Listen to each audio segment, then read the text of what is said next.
तो बच्चों आज की इस वीडियो में मैं कराने वाला हूं आपको 4 टॉपिक कंप्लीट। ये हमारी 3rd वीडियो है चैप्टर 1 की। इससे पहले मैंने 2 वीडियो और अपलोड की हैं, पहले आप उनको देखिए, देन आफ्टर आपको 3rd वीडियो देखनी है। लेक्चर के अंदर पहला टॉपिक कवर कराऊंगा रेंट पेड और पेबल टू अ पार्टनर, जो कि मैंने फर्स्ट टॉपिक यहाँ पर भी लिखा हुआ है। इसमें हम सेकंड टॉपिक कवर करेंगे commission payable to a partner. Third topic होगा हमारा manager commission on a net profit, और लास्ट टॉपिक हम कवर करेंगे इसके अंदर profit and loss appropriation account. तो बस इन्हीं 4 टॉपिक के ऊपर ये पूरा का पूरा आज का वीडियो लेक्चर होने वाला है। वीडियो को बहुत ध्यान से देखना, अगर आपको समझ आए तो प्लीज लाइक जरूर करना। So you are most welcome to your channel, this is Asif Ali. आइए चलिए शुरू करते हैं। तो बच्चों सबसे पहला और आज का टॉपिक है हमारा रेंट पेड और पेबल टू अ पार्टनर। देखो सबसे पहले मैं आपको इसका मतलब समझाने की कोशिश करूंगा। पहले आपको मतलब समझना है, फिर इसका हम ट्रीटमेंट देखेंगे, इसका ट्रीटमेंट क्या होता है, देन आफ्टर इसकी जर्नल एंट्री क्या है, और हमें क्वेश्चन आ जाए इससे रिलेटेड तो हमें उसे किस तरीके से हैंडल करना है। तो सबसे पहला पॉइंट यहाँ पर है हमारे पास, जब रेंट पे करा जाता है, किसको रेंट पे करा जाता है? मान लो पार्टनर है और पार्टनर की कोई प्रॉपर्टी जो उसने अपनी प्रॉपर्टी को अपनी फर्म, जिस फर्म का वो ऑनर है, उस फर्म को यूज करने के लिए दिया। किस लिए दिया? यूज करने के लिए। फर्म को उसने अपनी प्रॉपर्टी यूज करने के लिए दे दी, मगर रेंट पर दिए। बच्चों किस पर दिए? रेंट पर। तो जब वो अपनी प्रॉपर्टी फर्म को रेंट पर यूज करने के लिए देता है तो उस कंडीशन में वो फर्म से क्या रिसीव करेगा? रेंट रिसीव करेगा। और ये एक तरीके की कंडीशन बन जाती है हमारी चार्ज अगेंस्ट प्रॉफिट वाली। ये कौन सी कंडीशन बन जाती है? चार्ज अगेंस्ट प्रॉफिट वाली। अब जो चार्ज अगेंस्ट प्रॉफिट होता है उसका मैंने आपको सिंपल सा मतलब बता रखा है। ये फर्म के लिए एक तरीके का एक्सपेंस है, और फर्म इसे बिल्कुल भी इस नजरिए से नहीं देखती कि ये जिसकी प्रॉपर्टी है वो मेरा पार्टनर है, यानी कि वो फर्म का ऑनर है, और वो ये सोचती है कि भाई चाहे मुझे प्रॉफिट हो चाहे मुझे लॉस हो, मुझे इसका रेंट देना ही देना है। और ये बात मैंने आपको पहले के 2 लेक्चर में भी समझा रखी है। तो ये अगर आपको कंडीशन समझ आ गई है तो इसके बाद इसका ट्रीटमेंट देखते हैं। ट्रीटमेंट क्या होता है बच्चों? सिंपल सा ट्रीटमेंट है। जब कभी रेंट फर्म पे करेगी तो वो क्या होगा? P&L अकाउंट में डेबिट साइड मेंशन करा जाएगा, और सारे के सारे डेबिट साइड हमारे P&L अकाउंट में एक्सपेंस मेंशन होते हैं। क्रेडिट साइड फर्म के लिए जो इनकम हो रही है वो, और जो डेबिट साइड हम मेंशन करते हैं वो फर्म के जितने भी एक्सपेंसेस हैं वो P&L अकाउंट में डेबिट साइड आते हैं। तो ये हो गया हमारा पहला पॉइंट। दूसरा, it is credited to partners capital account. अब हम इसे पार्टनर के कैपिटल अकाउंट में क्यों क्रेडिट कर रहे हैं? सिंपल सी चीज है, रेंट फर्म के लिए है एक्सपेंस और पार्टनर के लिए एक तरीके से इनकम। तो पार्टनर की कैपिटल अकाउंट में हम इसको मेंशन करते हैं एज अ इनकम, भाई उसकी कैपिटल इंक्रीज हो जाएगी। तो ये तो था बच्चों हमारा पहले पॉइंट का मतलब, जो पहली कंडीशन थी, और उसका था ट्रीटमेंट। अब देख लेते हैं इसकी जर्नल एंट्री क्या होगी। आपको जर्नल एंट्री लर्न करनी है। Rent account debit. Rent account debit क्यों हो रहा है? क्योंकि ये एक तरीके से अगर देखा जाए तो हमारी फर्म के लिए ये हो रहा है एक्सपेंस, तो इसलिए फर्म इसे कर रही है डेबिट, और पार्टनर के लिए वो बन रही है इनकम, तो इसलिए यहां पर पार्टनर कैपिटल अकाउंट को करा जा रहा है क्रेडिट। क्लियर है पॉइंट? सेकंड एंट्री में हम क्या करते हैं, मतलब इसी का ही जो दूसरा पार्ट होता है उसमें हम ये देखते हैं कि अगर फर्म ने पार्टनर का रेंट कैश में दे दिया है तो हम इस पार्टनर कैपिटल की जगह क्या करते हैं? कैश अकाउंट मेंशन करते हैं। आपको क्या करना है? पार्टनर कैपिटल की जगह कैश अकाउंट को मेंशन करना है अगर फर्म उसके रेंट को कैश में पे कर रही है, और अगर फर्म ने उसका रेंट नहीं पे करा है तो हम यहाँ पर कैश अकाउंट को भी मेंशन नहीं करेंगे। हम फिर यहाँ पर मेंशन करेंगे टू रेंट आउटस्टैंडिंग अकाउंट, क्योंकि अभी यहाँ पर क्या है? रेंट हमारा बकाया है, आउटस्टैंडिंग है। तो हमारी जो जर्नल एंट्री बनेगी वो बनेगी rent account debit to rent outstanding account. किस केस में? जब रेंट नहीं पे करेगी फर्म। अगर फर्म रेंट कैश में पे करती है तो एंट्री बनेगी rent account debit to cash account. Simple सी बात। और अगर फर्म डायरेक्टली पार्टनर के कैपिटल अकाउंट में उसका रेंट ट्रांसफर कर रही है, यानी कि उसकी कैपिटल को इंक्रीज कर रही है, तो rent account debit to partners capital account. तो सिंपल सी पहली एंट्री आपको बहुत अच्छे से समझ आ गई होगी। अब देख लेते हैं दूसरी एंट्री, जो इसके बाद करते हैं हम ट्रांसफर किसमें? P&L अकाउंट में। तो वो होती है हमारी P&L account debit. P&L account debit को हमने डेबिट क्यों करा? क्योंकि भाई हम क्या कर रहे हैं? एक्सपेंस को, जितने भी एक्सपेंस होते हैं उन्हें P&L अकाउंट में डेबिट साइड डालते हैं। तो इसी वजह से यहाँ पर P&L अकाउंट हमारा क्या हुआ? डेबिट। और हमने वहां पर P&L अकाउंट में डेबिट साइड क्या डाला? रेंट, क्योंकि वो एक्सपेंस था टू रेंट अकाउंट। तो सिंपल सी एंट्री थी, समझाने की मैंने कोशिश करी। आई होप आपको समझ भी बहुत अच्छे से आई होगी। अगर आपको नहीं समझ आई है तो आप इसे लर्न भी कर सकते हैं। तो ये बात है हमारे रटने वाले बच्चों के लिए, तो वो उसे रट भी सकते हैं। तो सिंपल सी चीज़ है, कोई ज़्यादा मुश्किल नहीं है। अब इसी बात से रिलेटेड आपके लिए मैंने यहाँ पर एक एग्जाम्पल दिया है, अगर क्वेश्चन आ जाए तो आप उसे कैसे हैंडल करोगे। तो यहाँ पर आपको बोला है दो पार्टनर हैं ए और बी, उनकी जो कैपिटल गिवन है, एक की 70,000 और एक की 65,000। अब ए ने अपनी कोई प्रॉपर्टी फर्म को यूज करने के लिए दे दी कि चलो भाई तुम इसे यूज कर लो। अब मान लो उसने अपना फ्लैट दे रखा है, फ्लैट दे रखा है किस पे, रेंट पे, और ये बोला है कि इसका मैं 22,000 रुपये पर एनम के अकॉर्डिंग रेंट चार्ज करूंगा। तो यहाँ पर क्वेश्चन में बोला है पास करो नेसेसरी जर्नल एंट्री। जो इसमें जर्नल एंट्री अभी हमने सीखी है वो हमें यहाँ पर पास करनी है। तो मैंने क्या बताया आपको जर्नल एंट्री में, पहली एंट्री हमारी क्या हुआ करती थी, rent account debit, rent account debit कितने रुपए, 22,000 रुपये टू, अगर पार्टनर मतलब ए है, अगर पार्टनर के डायरेक्टली कैपिटल अकाउंट में डाला जा रहा है तो एज कैपिटल अकाउंट 22,000 रुपये।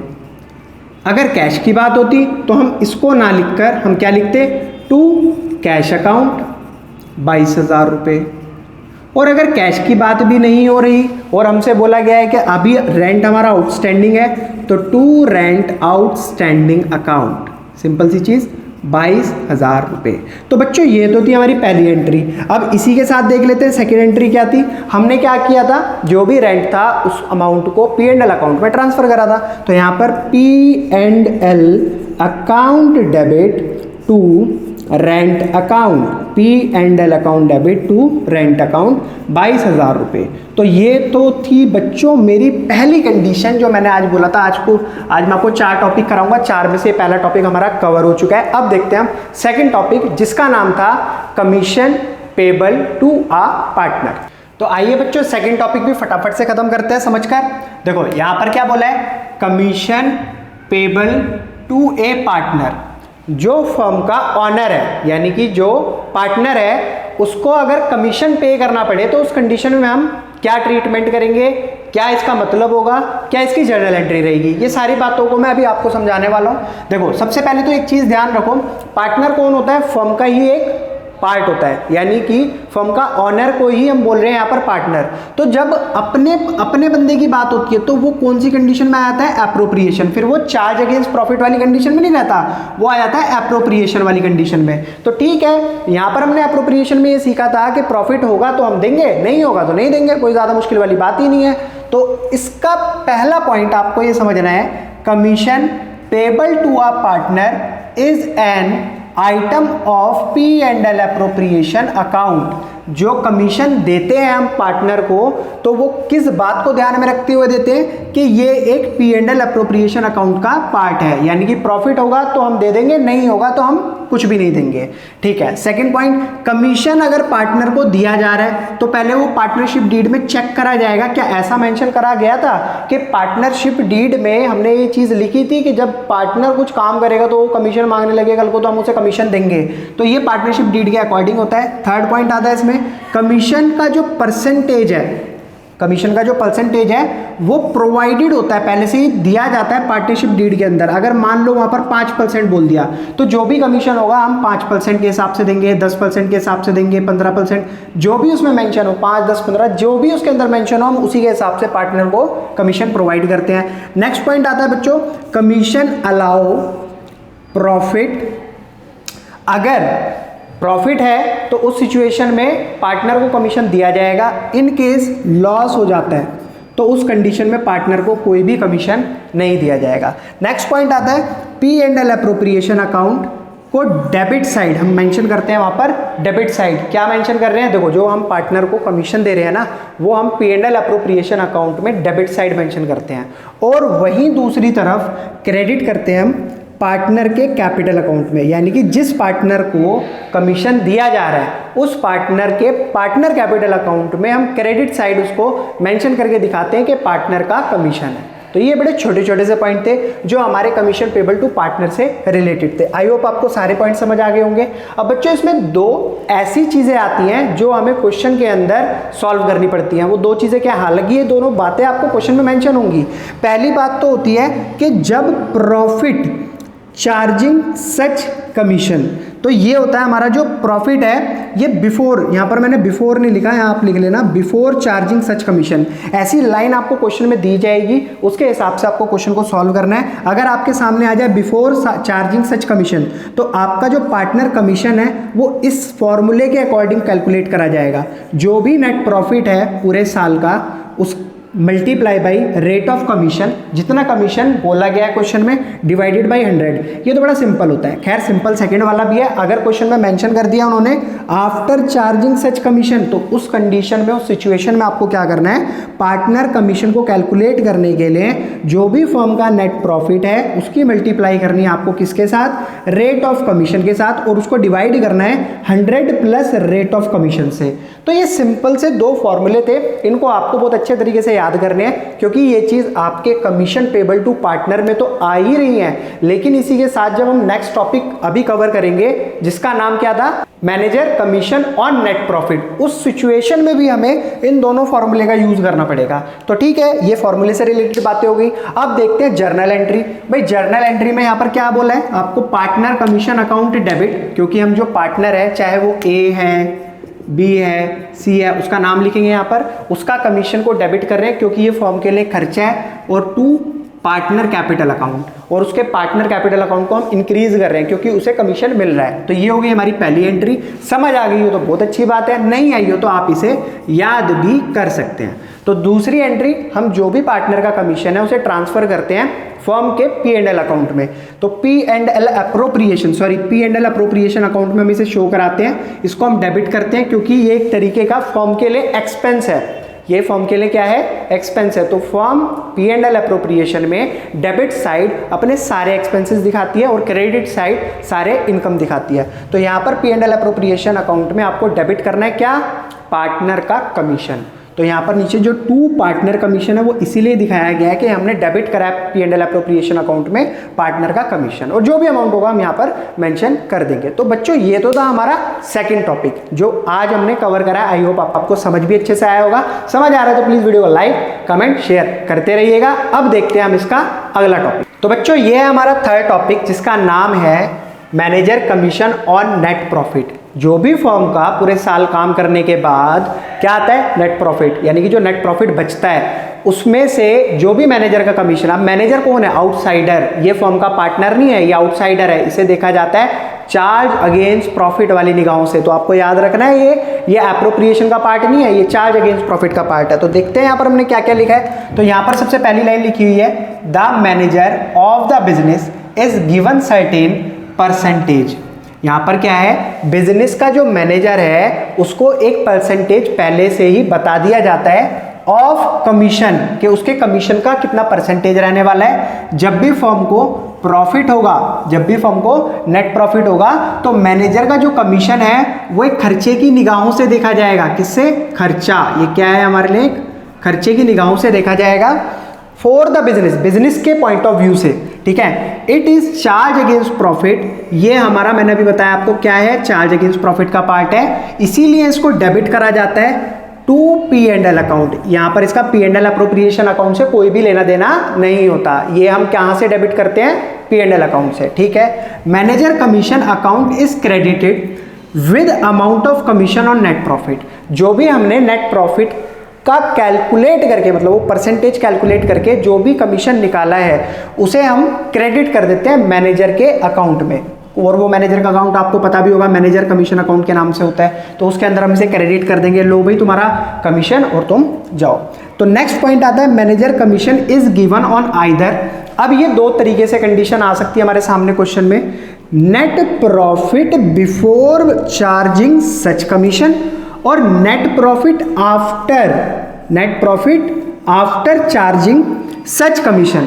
तो ये दो तरीके से आ रहा है आपके सामने, नेट प्रॉफिट बिफोर सच कमीशन, एक तो पॉइंट ये हो गया, और दूसरा आ रहा है net profit after such commission. तो आपको ये दोनों ही कंडीशन का फॉर्मूला मैंने अभी थोड़ी देर पहले ही लिखवाया था, आपको याद होगा। तो अब जब आपको ये दोनों बातें समझ आ गई तो इसकी देख लेते हैं जर्नल एंट्री। जर्नल एंट्री सबसे ज़्यादा प्यारी है इसकी, सिर्फ एक ही जर्नल एंट्री हमें इसमें पास करनी होती है, क्योंकि ये एक खर्चा है, इसीलिए हम P&L अकाउंट को डेबिट कर रहे हैं। यहाँ पर किसकी वजह से? एक्सपेंस की वजह से हम P&L अकाउंट को डेबिट कर रहे हैं। क्यों कर रहे हैं? टू मैनेजर कमीशन, क्योंकि हमें मैनेजर कमीशन पे करना है। तो बच्चों ये तो थी कमीशन, मैनेजर कमीशन और नेट प्रॉफिट से रिलेटेड कुछ बातें और जर्नल एंट्री जो मैंने आपको बताई है। अब जरा इससे रिलेटेड ना एक क्वेश्चन भी कर लेते हैं, एग्जांपल कर लेते हैं। देखो ए और बी दो पार्टनर हैं एक फर्म के अंदर, उनका प्रॉफिट शेयरिंग रेशियो 5:3 दिया हुआ है, और यहाँ पर बोला है कि जो भी कंपनी का मैनेजर है उसका जो कमीशन रहेगा वो किस हिसाब से रहेगा? 6% के हिसाब से। और फर्म का जो पूरे साल का नेट प्रॉफिट निकल कर आया है वो आया है 1 लाख रुपए।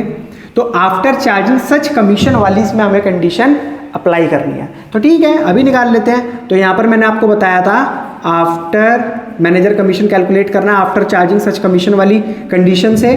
तो मैनेजर कमीशन का जो फॉर्मूला आप यहाँ पर लगाओगे वो लगाओगे net profit multiply rate of commission upon में 100 प्लस रेट ऑफ कमीशन।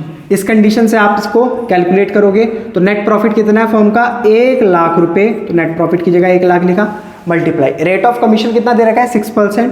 तो ऊपर 6%, नीचे 100, फिर प्लस रेट ऑफ कमीशन यानी कि 6%।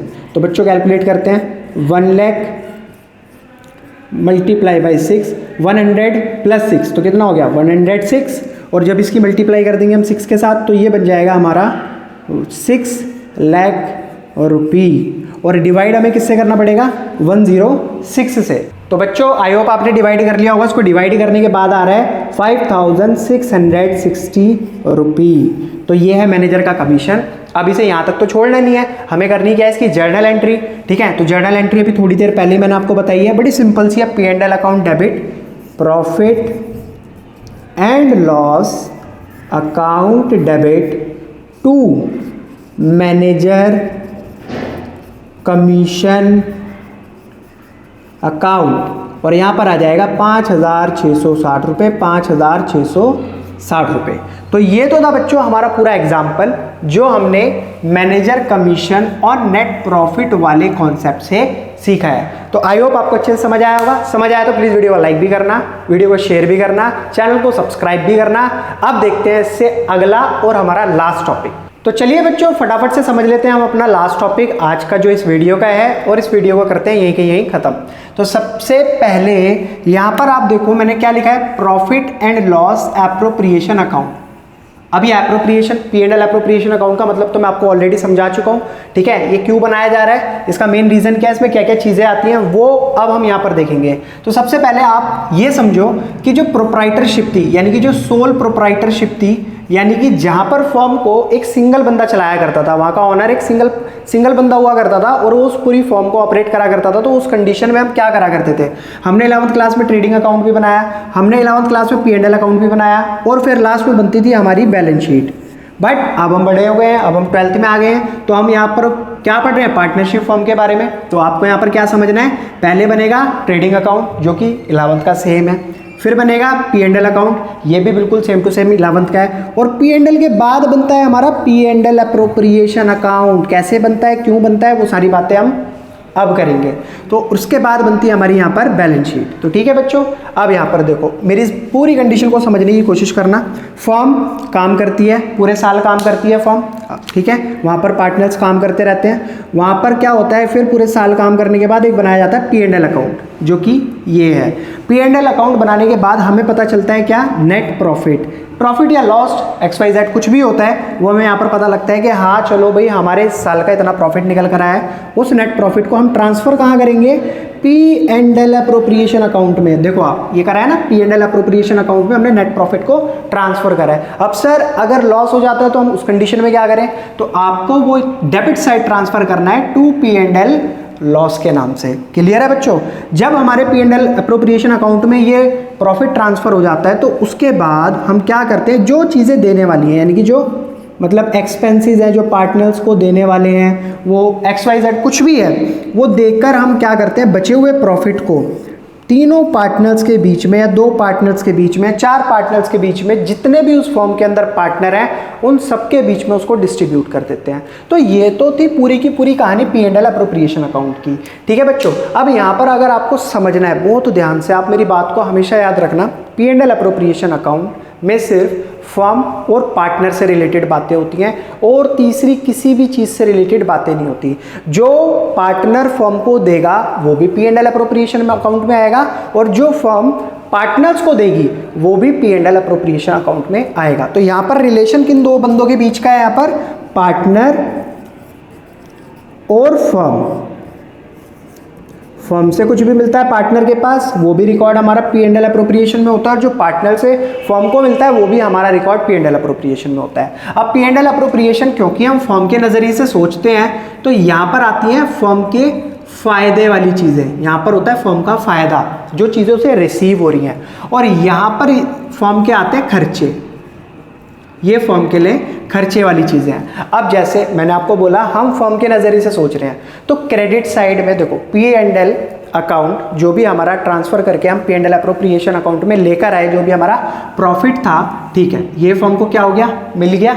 इसके बाद अगर मैं बात करूं इंटरेस्ट ऑन ड्राइंग की, अगर पार्टनर साल में कोई ड्राइंग कर लेता है तो उस ड्राइंग का उसे इंटरेस्ट पे करना पड़ेगा, किसको, फर्म को। तो जो इंटरेस्ट है वो देखो ये दिया जा रहा है, तो फर्म का फायदा हो रहा है या नहीं हो रहा, तो यहाँ पर फर्म को क्या मिल रहा है, इंटरेस्ट ऑन ड्राइंग मिल रही है। ठीक है, ये 2 चीज़ें यहाँ पर आती है हमारी क्रेडिट साइड। अब बात कर लेते हैं खर्चे वाली बातों पर। तो खर्चे में देखो यहाँ मैंने गलत लिख दिया है, ये इंटरेस्ट ऑन कैपिटल है बच्चों, इसको ठीक कर लेना, इंटरेस्ट ऑन कैपिटल। अब पार्टनर ने क्या करा था, फर्म में कैपिटल लगाई थी, तो इसमें क्या होता है कि फर्म का काम होता है जो भी कैपिटल पार्टनर ने लगाई है उसका रिटर्न यानी कि इंटरेस्ट पार्टनर्स को दे। तो वो इस कंडीशन में फर्म का खर्चा हो जाता है एक तरीके से, और पार्टनर को वो चीज़ मिल रही है। नेक्स्ट पॉइंट आता है पार्टनर की सैलरी, यहाँ P&L अप्रोप्रिएशन में हम दिखाते हैं, ये भी पार्टनर को मिल रहा है। पार्टनर का कमीशन, ये भी P&L अप्रोप्रिएशन अकाउंट में आता है। अगर फर्म कोई रिजर्व बना रही है, पार्टनर कोई रिजर्व बना रहे हैं, यानी कि फ्यूचर में ऐसी किसी भी अनहोनी होने से बचने के लिए वो अगर रिजर्व बना रहे हैं तो वो भी हमारे यहाँ P&L अप्रोप्रिएशन अकाउंट में आता है। फिर उसके बाद जो भी फर्म को मिला उसमें से हम माइनस करते हैं जो भी फर्म ने दिया, बचा हुआ जो भी बैलेंस होता है उस प्रॉफिट को हम क्या करते हैं, पार्टनर्स के बीच में डिस्ट्रीब्यूट कर देते हैं। मैंने आपको यही तो बताया था, तीनों पार्टनर्स के बीच में ये क्या हो गया है, ये हमारा डिस्ट्रीब्यूट हो गया प्रॉफिट। तो बच्चों ये तो थी पूरी की पूरी कहानी P&L अप्रोप्रिएशन अकाउंट से रिलेटेड। आई होप आपसे इससे पहले के जो 3 टॉपिक थे वो भी आपको बहुत अच्छे तरीके से समझ आ गए होंगे। अगर आपको वाकई समझ आ रहा है तो प्लीज़ वीडियो का लाइक भी करना, शेयर भी करना, कमेंट भी करना। कोई इशू होता है तो कमेंट में मेंशन करके बताना कि सर हमें ये चीज़ नहीं समझ आई है, मैं उसे ज़्यादा अच्छे तरीके से आपको समझाने की कोशिश करूँगा। सेकेंड पॉइंट, आपका बस थोड़ा सा थ्योरेटिकल पार्ट बचा है। अब जो इससे आगे आने वाली वीडियो होगी उसके अंदर हम प्रैक्टिकल प्रॉब्लम शुरू कर देंगे। तो बच्चों फिर मिलेंगे आपसे अगली वीडियो में अगले नए कॉन्सेप्ट और प्रैक्टिकल क्वेश्चन के साथ। तब तक के लिए धन्यवाद।